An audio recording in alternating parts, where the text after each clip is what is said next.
உள்ளம் முருகிய வேண்டி நின்றோம் வேலையா.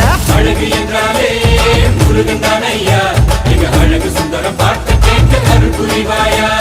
சேவல் கொடியுடன் சிரிக்கும் முருகையா, எங்க வாழ்க்கையில வெற்றி பொங்க தருவாயா. ஆறுபட வீடு கொண்ட முருகனுக்கு அரோகரா, அப்பானுக்கு பாடம் சொன்ன சுப்பனுக்கு அரோகரவும் பேர சொல்லி இந்த ஊரே வந்தோம்.